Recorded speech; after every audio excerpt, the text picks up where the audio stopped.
In September 1704, a British privateering ship called Cinque Ports was sailing along the coast of South America. This ship, authorized by the British government, had one mission: to attack Spanish merchant ships and seize their cargo. Among the crew was a Scottish sailor named Alexander Selkirk. He was an experienced navigator, but on this day, his fate would take a drastic turn, a disastrous argument that changed everything. Selkirk was a cautious and outspoken man. During the voyage, he noticed that the ship's hull was severely damaged and starting to rot.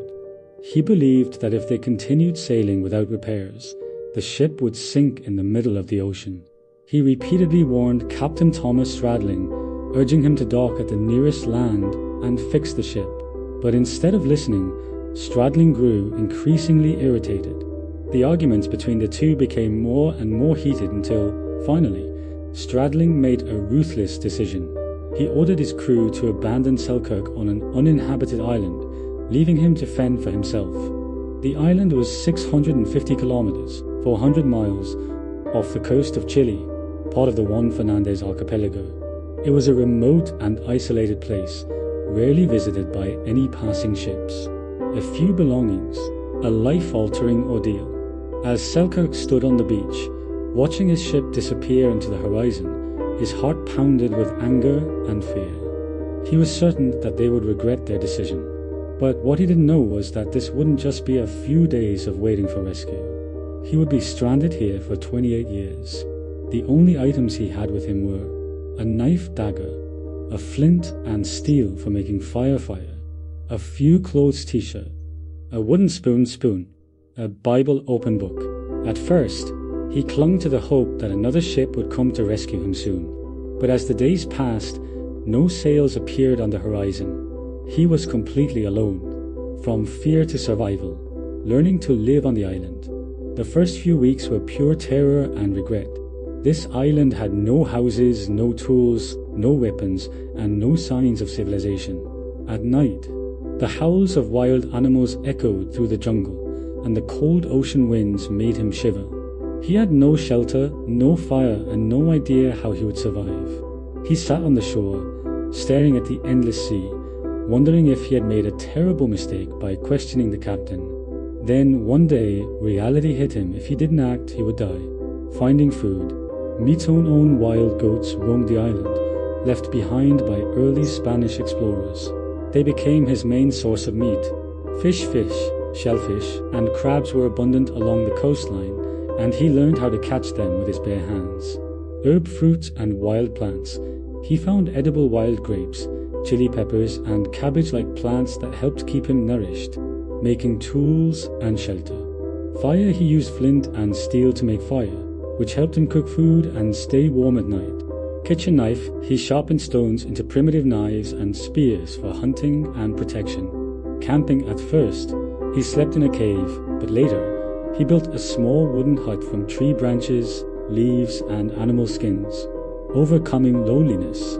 Open book, he read his Bible daily, using it as a source of hope and comfort.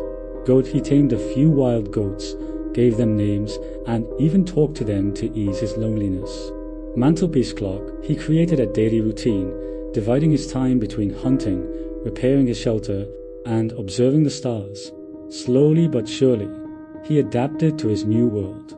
He was no longer just surviving, he was learning how to thrive, becoming the master of the island. With time, Selkirk became more than just a survivor. He became the ruler of his own island. Kitchen knife, crafting better weapons and clothing. He used wood and sharp stones to create spears and bows for better hunting. He fashioned clothing from goat hides, protecting himself from the harsh sun and cold nights. Water wave attempting to escape. He tried building a raft several times, hoping to escape, but the ocean currents were too strong. After multiple failures, he accepted that his best chance was to wait for a passing ship. Paw prints, adapting to the wild. He learned which plants were safe to eat and which ones were poisonous. He even tamed some wild cats that helped keep the rat population under control. After years of hardship, he was no longer a helpless castaway. He was the king of his own island. A long wait for rescue, 28 years of isolation. Throughout the years, Selkirk saw ships passing in the distance, but he soon realized a terrifying truth. Most of them were Spanish warships, warning if the Spanish found him, they would likely execute him as a British pirate. So instead of signaling for help, he hid in the jungle whenever a ship came near. As time dragged on, he wondered, would he ever return to civilization? Then, after 28 years, fate finally gave him a chance. In 1728, a British ship called Duke arrived at the island. When the crew came ashore to collect fresh water, they saw a wild-looking man with long, tangled hair and a thick beard, dressed in goatskin clothing. At first, they thought he was some kind of savage. But when Selkirk spoke to them in perfect English, the sailors were stunned. He told them his story, and they couldn't believe what they were hearing. Finally, after 28 years of isolation, Selkirk stepped back onto a ship, returning to the world he had left behind. Selkirk's incredible survival story caught the attention of writer Daniel Defoe, who later used it as the inspiration for his novel, Robinson Crusoe. In the novel, Robinson also spends 28 years on an island, but unlike Selkirk, he has access to tools, supplies, and even a companion named Friday. However, Selkirk's real story was far more challenging. He had to survive entirely on his own.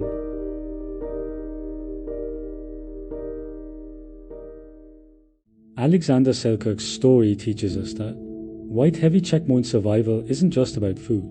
It's about overcoming loneliness and fear. White Heavy Checkpoint humans are more adaptable than we think. We can learn to live in the harshest conditions. White Heavy Checkpoint hope is the most powerful force. It can keep you alive even in the darkest times. If you were stranded on a deserted island, how long do you think you could survive?